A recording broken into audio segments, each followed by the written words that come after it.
If I say to you that it was Jesus himself and not the crowd who was conscious of the mighty acts of God,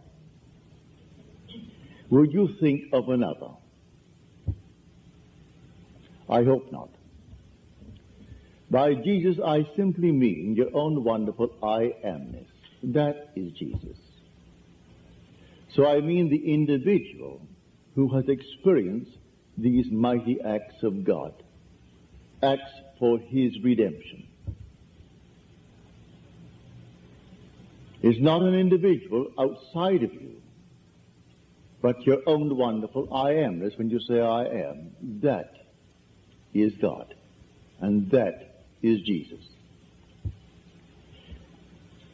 Here for the last 3 or 4 weeks, they've been running a series of questions in the LA Times on Saturday, in the religious section.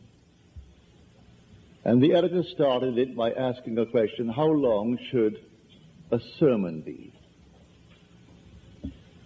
And many of them said 3 minutes.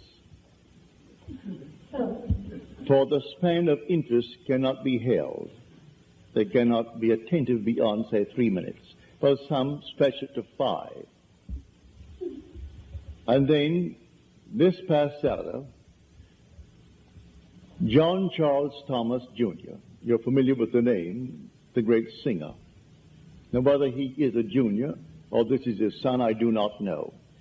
But he wrote a very sweet letter and said he could take 15 minutes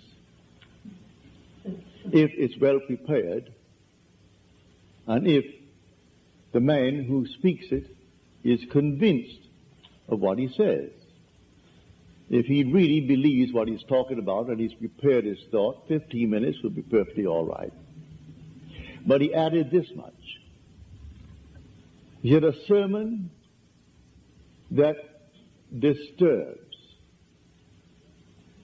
The sermon that in some strange way moves the individual, disturbs him, like the comfortable person, the complacent person. It is almost certain that that preacher has an outside source of income. Now that you may take it for the whole vast world. Fortunately, my heavenly Father saw that my earthly father could supply me with that outside source of income. That I did not have to take what I would have to take were I not free of Caesar's will. For when I first came into the city back in 1945, I was confronted with just such a picture. I had already spent quite a few $1,000s to come here. I brought my family of 4, really, 3, and my wife's niece. And we lived in the Gaylord Hotel, and I think the room was $40 a day. That is a suite because there were 4 of us. 2 little girls, my wife and myself, and we ate in hotels and lived normally, but it was quite an expensive journey, and we came across the country by train in those days because planes were not flying, not commercially as they are today. And so the journey on a train for 3.5 days across the country, and then here, and he tried overnight to shut me up because I was controversial. That I said that I do not believe in the historicity of Jesus, not as is described by the priesthoods of the world, but as I get it out of the Bible, yes, but not. And he said, well, as far as I'm concerned, I teach the historicity of Jesus, and so you cannot take my platform or any of my groups. And he had dozens scattered around the area where I was already contracted to speak. So John Charles Thomas was quite true. When this man learned that I was not dependent on his little monies to go back to New York just as I came, he relented. He relented too late, though. After I took one of those that really represented him and gave her all the money that he could have made, he went through the ceiling. It was only money. It wasn't historicity at all. It was a matter of money. He thought I would disturb those who gave to him generously. And so if you disturb the complacent, the comfortable, who support the churches, because they're sung to sleep 3 minutes, so they can't go beyond 3 minutes. 5 minutes, that's too much. By then they're snoring. Ask anyone, what is the text of today's sermon? And they can't tell you. But it was something to do. You are seen in church, and therefore you are a holy man. Like the chap who just dropped out of the skies with $500,000 extorted. He was a Sunday school teacher, a very good member of the church, a junior in the Mormon University, Brigham Young's University, and undoubtedly a very bright lad. But he could extort $500,000 from the company. Of course, he only had time enough to spend $30 of it. They got him, and they got almost the $500,000. But to come back to the substance of it all, when you take the pulpit, you are almost warned not to tread on toes, not to tread on anything. Just leave it asleep.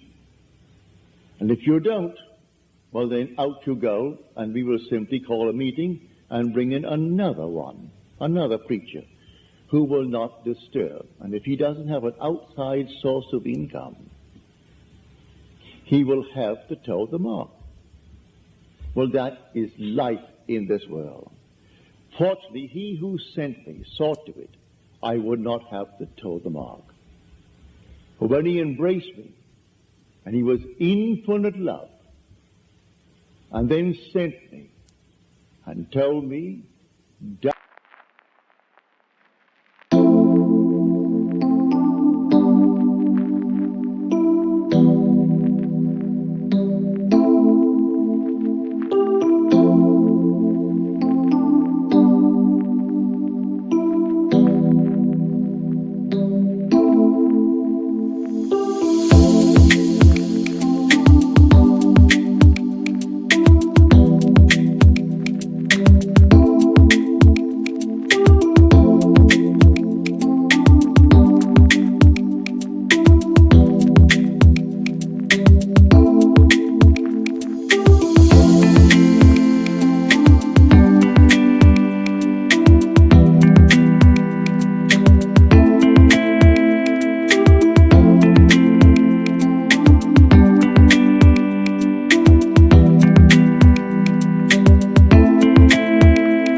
done with the blue bloods.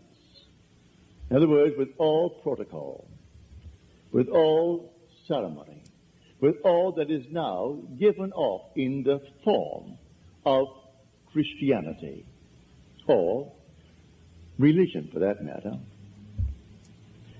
done with it by ignoring it, and go all out and tell exactly what you are going to experience. And so I began to experience God's plan of redemption. And so I was bold enough to go out and tell it just as it happened to me. Because I have what we call in Barbados a hind claw. When you find people chasing through the night to catch crabs, and the crab can run as fast as the individual behind him, and he can run in every direction just as fast.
Forward, backward, sideways, anything, and they're going to make a wonderful dish out of crab meat.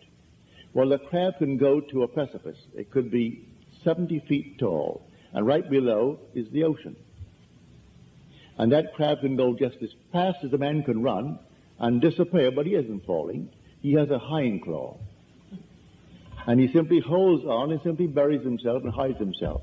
If the man goes 1 second beyond his speed into the water, 70 feet below he goes. So we speak in Barbados of having a hind claw. That you can run and break your neck, but you aren't going to break it if you have a hind claw. So let them try to get you off the pulpit, get you off the stage, all these things. And if you really are sent, it will be prepared for you.